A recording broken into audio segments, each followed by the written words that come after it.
अब हम क्या करेंगे, यहाँ पर रजिस्टर पर काम करेंगे। यानी जैसे हम इस रजिस्टर फॉर्म में डिटेल्स को फिल करेंगे, तो हमको क्या करना है, रिडक्स की मदद से ही रजिस्टर का ऑपरेशन भी परफॉर्म करना है।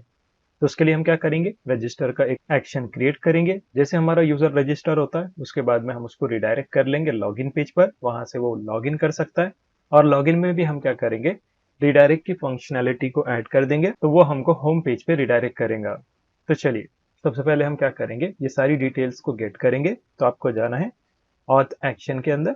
हमने पहले यहाँ यूजर लॉगिन के लिए क्रिएट किया था। अब हम क्या करेंगे, यहाँ पर रजिस्टर के लिए करेंगे। सो आप कमेंट भी बना सकते हैं ताकि आपको याद रहे। एक वेरिएबल बना देंगे और साथ ही में इसको एक्सपोर्ट कर देंगे पहले, ताकि हम इसको कहीं पर भी यूज कर पाए। एक्सपोर्ट कॉन्स्ट और फिर फंक्शन का नाम मैं यहाँ पे लिखता हूँ यूजर रजिस्टर इक्वल टू, फिर हम क्रिएट एसिंक फंक्शन का यूज कर लेंगे, क्रिएट एसिंक तंक, और इसके अंदर सबसे पहले इसका नेम लिख लेंगे। सो ये ऑथ से रिलेटेड है, इसलिए ऑथ स्लैश रजिस्टर। उसके बाद में यहाँ पर हम एसिंक फंक्शन क्रिएट करेंगे, तो आपको लिखना है एसिंक, फिर यहाँ पर एरो फंक्शन जो कि नॉर्मली हम क्रिएट करते हैं। और इस एरो फंक्शन के अंदर हम मल्टीपल चीजें गेट करने वाले हैं। जैसे कि मैं आपको एक बार फॉर्म बता देता हूँ ओपन करके। इसमें जो चीजें हैं जैसे कि email, password, role, name, organisation, ये सारी चीजें हमको गेट करना है। तो मैं क्या करता हूँ, यहाँ से जो है ना, ये सारी चीजों को कॉपी कर लेता हूँ ताकि हमको मैनुअल टाइप करना ना पड़े, इसीलिए मैंने इसको यहाँ से कॉपी किया। कॉपी करने के बाद हम क्या करेंगे, इसको यहाँ पर पेस्ट कर देंगे। आपको जो है एज अ ऑब्जेक्ट इसको पेस्ट कर देना है। तो यहाँ पे मैं ऑब्जेक्ट बना लेता हूँ और इसके अंदर इसको पेस्ट कर दूंगा। तो देखिए कुछ इस तरीके से मैंने सारी चीजों को पेस्ट कर दिया। अब इसमें हम क्या करेंगे, ट्राई कैच ब्लॉक का यूज कर लेंगे। So try and catch, catch के अंदर आप कंसोल डॉट लॉग कर सकते हैं, जो भी एरर है उसको एज इट इज प्रिंट करा दो। और एक्चुअल में हम क्या करेंगे, इसको हमारे स्लाइस के अंदर जो है एरर को गेट करेंगे। कैसे करेंगे वो भी मैं आपको थोड़ी देर में बताता हूँ। सिंपल, हमने भी कंसोल डॉट लॉग कर लिया और ये जो मैसेज हमने इसके अंदर ऐड किया था, इसमें हम क्या कर रहे थे, डायरेक्ट एरर मैसेज को चेक कर रहे थे। यानी जो भी हमारे पास एरर आएगा उसके अंदर रिस्पॉन्स रहता है। अगर एरर रिस्पॉन्स हमको मिलता है तो हम क्या कर रहे हैं, उसके अंदर से मैसेज की प्रॉपर्टी चेक कर रहे हैं। अगर मैसेज मिलता है तो वो मैसेज शो करो, नहीं तो जो भी हमारे पास कस्टम मैसेज है वो यहाँ पर शो कर दो। डायरेक्ट जो मैसेज आता है वो भी चेक करो, नहीं तो स्पेसिफिक जो एरर के ऑब्जेक्ट में हमारे पास मैसेज रहता है वो चीज हम यहाँ पर चेक कर रहे हैं। तो सेम चीज हम क्या करेंगे, इसी कैच ब्लॉक को मैं कॉपी कर लेता हूँ और इसमें भी ऐड कर दूंगा कंसोल डॉट लॉग के साथ में। इसको भी हम पेस्ट कर देंगे और इसके साथ में देखिए आपको जो है रिजेक्ट विद वैल्यू भी पास कराना पड़ता है। तो इस एसिंक में फर्स्ट ऑब्जेक्ट हमारे पास है हमारी वैल्यूज। उसके बाद में हम क्या करेंगे, यहाँ पर एक और सेकेंड ऑब्जेक्ट बनाएंगे जिसमें हम क्या करने वाले हैं, रिजेक्ट विथ वैल्यूज का यूज करेंगे, जो कि हमको एसिंक तंक मिडलवेयर के साथ में आता है, जिसका हम अभी यूज कर रहे हैं। तो हमारे पास एरर का केस भी हो गया। उसके बाद में ट्राई में हम क्या करेंगे, यहाँ पर एपीआई से डील करेंगे। तो यहाँ पे हम क्या करेंगे, डायरेक्टली इसको डिस्ट्रक्चर भी कर सकते हैं। कॉन्स्ट डिस्ट्रक्चर डेटा फ्रॉम, कहाँ से करेंगे, हम अवेट करेंगे और फिर एक्सियोस कॉल हमको करना है, जो कि हमने एपीआई के अंदर उसको स्टोर करके रखा है। तो हम लिखेंगे एपीआई, फिर उसके बाद में मेथड, मेथड हमारे पास है पोस्ट, तो आपको लिखना है पोस्ट। उसके बाद में एंड पॉइंट, हमारे पास एंड पॉइंट है ऑथ स्लैश रजिस्टर। और उसके बाद में हम क्या करेंगे, ऑब्जेक्ट को पास करा देंगे। ये जो वैल्यूज है अपने पास, इसको हमको पास कराना है। तो इसी को कॉपी करके मैं यहाँ पर पेस्ट कर देता हूँ। ये सारी चीजें हमको पास कराना है। अब ये जैसी चीजें हम पास करा देंगे, उसके बाद में हम इसको एक बार चेक कर लेंगे। तो यहाँ पे मैं एक कंडीशन ऐड करता हूँ, इफ डेटा डॉट सक्सेस, अगर हमारा डेटा सक्सेस होता है तब क्या करो, हम क्या करेंगे, यहाँ पर एक टोस्ट नोटिफिकेशन सेंड करेंगे। Toast dot success dynamic message add कर देंगे, डेटा डॉट मैसेज, यहाँ पर हमने इसको ऐड कर दिया। तो यहाँ पर हमारा बेसिक एक्शन क्रिएट हो चुका है और आप जो है इसको रिडायरेक्ट भी कर सकते हैं। डायरेक्ट तो रिडायरेक्ट काम नहीं करेगा, लेकिन आप क्या कर सकते हैं, विंडो ऑब्जेक्ट का इस्तेमाल कर सकते हैं, विंडो डॉट लोकेशन। और इसमें हम क्या कर देंगे, रिप्लेस फंक्शन यूज कर लेता हूँ मैं। तो ये पूरा पेज हमारा जो है ना रिप्लेस कर लेगा। तो ये अच्छा, ये लोकल स्टोरेज होगा, लोकेशन है, ये कट करके वापस से ऐड करता हूँ। ये है window dot location dot replace function, login से रिप्लेस कर देंगे। जैसे हम रजिस्टर हो जाएंगे ना, टोस्ट नोटिफिकेशन जैसे सेंड होगा, उसके बाद में हम लॉगिन पे इसको रिडायरेक्ट कर लेंगे। सेव कर लेते हैं इसको। तो हमारा यहाँ पर एक्शन क्रिएट हो चुका है। अब इस एक्शन को हम यूज कर सकते हैं। कहाँ पे यूज करेंगे, इसको हमको ऑथ स्लाइस के अंदर यूज करना है। तो इस ऑथ स्लाइस के अंदर देखिए हमने बिल्डर बना के रखा था और इसमें हमारे पास लॉगिन से रिलेटेड केस है। तो सबसे पहले मैं कमेंट बना देता हूँ, लॉगिन यूजर, और इसके बाद में हम क्या करेंगे, इसी को कॉपी पेस्ट कर सकते हैं। सेम डेटा रहने वाला है, कोई ज्यादा इसमें चेंजेस नहीं रहेंगे। हम डायरेक्टली क्या करेंगे, इसको चेंज कर देंगे, कॉपी पेस्ट। यहाँ पे मैंने कॉपी पेस्ट कर लिया। अब इसके बाद में हम क्या करेंगे, यहाँ पे इसको रीनेम कर देंगे, इसको करेंगे रजिस्टर यूजर, और इसमें हमको सिर्फ केसेस को चेंज करना है। देखिए यूजर लॉगिन है ना, तो आप इसको क्या करिए, सेलेक्ट कर लीजिए, कंट्रोल डी आपको प्रेस करना है 3 टाइम्स, तो ये तीनों भी सेलेक्ट हो जाएंगे। इसको कट करिए। इसके बाद में हम क्या करेंगे, यहाँ पर रजिस्टर यूजर कर लेंगे। सो आपको लिखना है रजिस्टर, कंट्रोल स्पेस करिए, आपको सजेशन शो करेगा। और हाँ, रजिस्टर यूजर नहीं, यूजर रजिस्टर हमने इसका नाम रखा था। आपको सजेशन शो करेगा, इस पर क्लिक करिए। ये एक्शन भी ऑटोमेटिकली इंपोर्ट हो जाएगा, देख सकते हैं आप, यूजर लॉगिन, यूजर रजिस्टर। तो ये एक्शन हमारा इंपोर्ट हो चुका है। अब इसमें हमारे पास रजिस्टर के टाइम पे टोकन नहीं है, तो यहाँ से आप इस टोकन को रिमूव कर सकते हैं। उसके बाद में पेलोड में यूजर आप ऐड कर सकते हैं, या फिर आप क्या कर सकते हैं, इसमें स्टेटस जो सक्सेस हमारे पास आ रहा है डायरेक्टली ट्रू कर देता हूं मैं। कोई भी हमको वैल्यू यहाँ पर पास कराने की जरूरत नहीं है, क्योंकि स्टेट में हम डील ही नहीं करने वाले। डायरेक्टली हम क्या करेंगे, यहाँ पर सक्सेस रिस्पॉन्स को ट्रू कर देंगे। अगर फिर भी आपको यूजर को फुलफिल कराना है तो सेम कोड आप कॉपी पेस्ट कर सकते हैं, यानी स्टेट डॉट यूजर, और जो भी पेलोड है एक बार आप कंट्रोलर जरूर चेक करिए इसके अंदर आपने क्या लिखा था। देखिए यहाँ पर हम यूजर भी पास करा रहे हैं, तो यूजर को हम स्टिल एक्सेस कर सकते हैं। तो मैं रहने देता हूँ, यूजर को एज इट इज रखता हूँ। यूजर ऑटोमेटिकली जो है लॉगिन के टाइम पे फुलफिल हो जाएगा, रजिस्टर के टाइम पे फुलफिल हो जाएगा, और बाकी सब कुछ तो सही है। सेव कर लेते हैं इसको भी, और एक बार टेस्ट कर लेंगे कि ये सही से काम करता है या नहीं।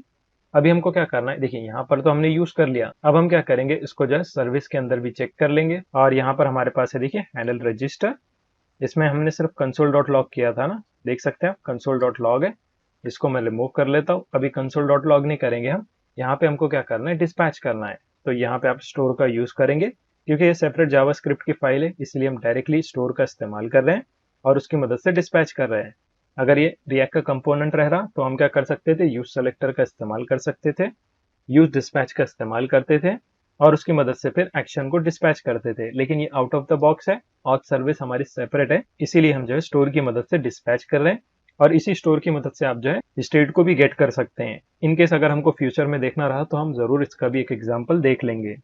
अब डिस्पैच क्या करना है आपको, यहाँ पे हमने जो बनाया है ना यूजर रजिस्टर, उसको आपको यहाँ पर डिस्पैच करना है। देखिए सजेशन शो करेगा, इस पर क्लिक करिए, फाइल ऑटोमेटिकली यहाँ पर इंपोर्ट हो जाएगी, देख सकते हैं आप। अब इसके बाद में आपको क्या करना है, इसको सिंपली कॉल कर देना है। कॉल करने के बाद आपको सेम चीजें पास कराना है। तो यहाँ पर नेम से लेके वेबसाइट तक मैं यहाँ पर इसको पास करा देता हूँ, पेस्ट। इसको सेव कर लेंगे तो हमारा यहाँ पर ऑथ सर्विस में भी जो है फंक्शन बराबर से सेट हो चुका है। अब हम इसको टेस्ट कर सकते हैं। तो चलिए चलते हैं ब्राउजर पर, और ये रहा हमारा रजिस्टर। हम क्या करेंगे, सबसे पहले पेज को रिफ्रेश कर लेंगे, देख लेते हैं कोई एरर तो नहीं है। अभी तो कोई भी इनिशियल टाइम पे हमारे पास एरर नहीं है।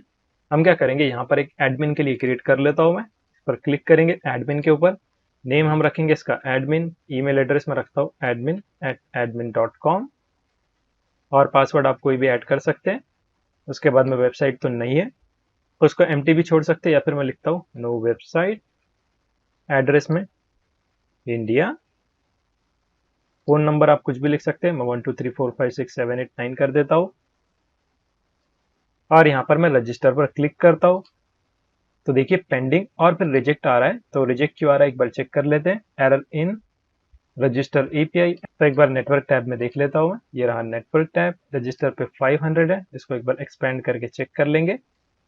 इंटरनल सर्वर एरर, रिक्वेस्ट में, अच्छा रिक्वेस्ट हमारी जा नहीं रही है बराबर, देख सकते हैं आप, रिक्वेस्ट में कुछ भी नहीं है, और रिस्पॉन्स में हमारे पास ये एम्प्टी ऑब्जेक्ट शो कर रहा है।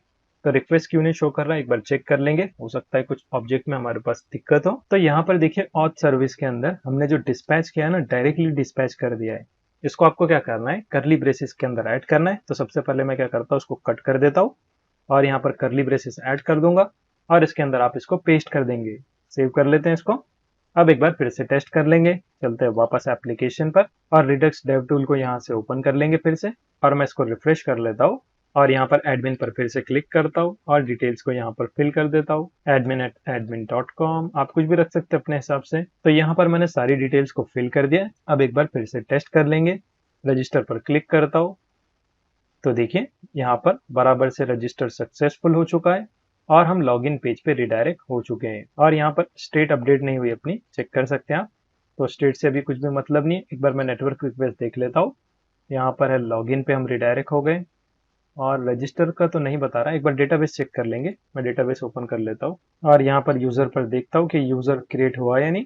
नीचे स्क्रॉल करेंगे तो देखिए यहाँ पर यूजर क्रिएट हो चुका है, देख सकते हैं आप, रोल एडमिन है, और डिटेल्स तो सही से आ रही है, और परफेक्टली सारी चीजें यहाँ पर ऐड हो गई है, लेकिन मैसेज हमको देखने नहीं मिला ना।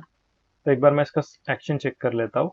एक्शन में यहाँ पर डेटा डॉट मैसेज है ना, तो ये बराबर से काम नहीं कर रहा। I think if data data dot success, यहाँ पे टोस्ट में मैं कस्टम मैसेज ऐड करके देख लेता हूँ एक बार। यूजर रजिस्टर्ड सक्सेसफुली, सेव कर लेते हैं इसको और फिर से एक न्यू यूजर यहाँ पर क्रिएट करके देख लेंगे। इस बार मैं क्या करता हूँ, यहाँ से जो है ना एज अ ऑर्गेनाइजेशन रजिस्टर हो जाता हूँ। तो यहाँ पर मैंने इस पर क्लिक किया। ऑर्गेनाइजेशन का नाम आप कुछ भी लिख सकते हैं, जैसे कि हेल्पिंग हैंड। इसका ईमेल भी आप लिख सकते हैं, जैसे कि org@org.com। मैं डमी लिख रहा हूँ, आप अपने हिसाब से भी लिख सकते हैं। पासवर्ड भी ऐड कर देता हूँ। वेबसाइट में भी हम लिख सकते हैं org.com। एड्रेस इसका भी इंडिया कर देते हैं। फोन नंबर 0123456789 और रजिस्टर पर क्लिक करता हूँ। तो टोस्ट नोटिफिकेशन यहाँ पर सही से शो नहीं हो रहा है, मगर हमारा यूजर रजिस्टर हो रहा है सक्सेसफुली। एक बार मैं फिर से आता हूँ डेटाबेस में। अभी 3 का काउंट बता रहा है ना डॉक्यूमेंट में। अब मैं रिफ्रेश कर लेता हूँ तो देखिए 4 बता रहा है। और नीचे स्क्रॉल करेंगे तो यहाँ पर रोल चेक कर सकते हैं आप। ये है ऑर्गेनाइजेशन, ये है ऑर्गेनाइजेशन का रोल। फिर हमने जो भी डिटेल्स फिल की थी वो परफेक्टली यहाँ पर आ रही है। बस यहाँ पे क्या है, हमारे पास टोस्ट नोटिफिकेशन सही से शो नहीं कर रहा है। तो मैं यहाँ पे क्या करता हूँ, एक बार एंड की कंडीशन ऐड करके देख लेता हूँ। इफ वी गॉट डेटा और डेटा में सक्सेस, या फिर कंट्रोलर एक बार चेक कर लेते हैं कहीं सक्सेस की स्पेलिंग तो मिस्टेक नहीं है। ये है सक्सेस, सक्सेस की स्पेलिंग तो सही है, फिर क्यों दिक्कत दे रहा है ये। फिर से एक बार ट्राई कर लेते हैं और टेस्ट के नाम से मैं क्रिएट करता हूँ और फिर उसको डिलीट कर दूंगा, या फिर यूजर के नाम से कर देता हूँ मैं। न्यू यूजर यहाँ से हम क्रिएट करेंगे। सो डोनर के नाम से ही नेम इसका कर देते हैं यूजर। ईमेल भी कर देते हैं user@user.com। पासवर्ड मैं सेम रखता हूँ और उसके बाद में वेबसाइट, नो वेबसाइट। उसके बाद में एड्रेस इंडिया, फोन नंबर 0123456789 और रजिस्टर पर क्लिक करता हूँ। अगेन हमारे पास जो है टोस्ट नोटिफिकेशन यहाँ पे नहीं बता रहा है। तो यहाँ पे हमारे पास देखिए अभी 1/4 आ रहा है। रिफ्रेश करूंगा तो 1/5 शो कर रहा है। तो लेटेस्ट अभी जो हमने क्रिएट किया था ना यूजर का, मैं इसको डिलीट कर देता हूँ। फिर से हम क्रिएट करेंगे इसको। टोस्ट नोटिफिकेशन कुछ दिक्कत दे रहा है, यहाँ पर ये काम नहीं कर रहा है। इसके बदले में अलर्ट ऐड करके देखता हूँ, शायद ये काम कर जाए। अलर्ट के अंदर जो है सेम मैसेज यहाँ पे पास करा देंगे। कॉपी पेस्ट कर देता हूँ इसमें, सेव। चेक कर लेते हैं एक बार फिर से न्यू यूजर रजिस्टर करके। इसको रिफ्रेश कर लेंगे। चलते हैं रजिस्टर में, रोल डोनर रखेंगे, उसके बाद में यूजर, फिर email ID user@user.com, password 123456, website में नो वेबसाइट, एड्रेस इंडिया, उसके बाद में फोन नंबर, यहाँ पे आप कुछ भी लिख सकते हैं और यहाँ पर मैं रजिस्टर पर क्लिक करता हूँ। तो देखिए यहाँ पर अलर्ट बराबर से काम कर रहा है, लेकिन वो रिएक्ट टोस्ट काम नहीं कर रहा है। तो कभी कभार ये दिक्कत आ सकती है। तो लास्ट में हम इसको फिक्स करने की कोशिश करेंगे, लेकिन अभी तो फंक्शनैलिटी सही से काम कर रही है। अब अगर मैं ओके पर क्लिक करता हूँ तो देखिए बराबर से हम रिडायरेक्ट भी हो रहे हैं। और अगर अभी आप डेटाबेस में देखेंगे तो देखिए अभी 1/4 है। रिफ्रेश करूंगा तो 1/5 यहाँ पर हमारे पास डॉक्यूमेंट शो कर रहे हैं। अभी हमने वापस से यूजर को क्रिएट किया है तो यूजर का रिकॉर्ड भी बराबर से शो कर रहा है। तो सक्सेसफुली रजिस्टर की फंक्शनैलिटी भी काम कर रही है। आप उसको रिडक्स डेव टूल में भी चेक कर सकते हैं। सब कुछ हमारे पास जो है एक्शन की मदद से हो रहा है। अभी तो शो नहीं करेगा। फिर से आप रजिस्टर करिए और यहाँ पे आपको एक्शन भी शो करेगा। जैसे हमने लॉगिन के लिए देखा था ना, सेम चीजें आपको जो है रजिस्टर में भी दिखाई देंगी। अब नेक्स्ट हम क्या करेंगे, पब्लिक और प्राइवेट राउट पर काम कर लेंगे। और आप चाहे तो उसको फिक्स करने की कोशिश करिए। रजिस्टर पे जो हमको प्रॉब्लम जा रही है ना टोस्ट नोटिफिकेशन की, तो उसको फिक्स करने की कोशिश करिए।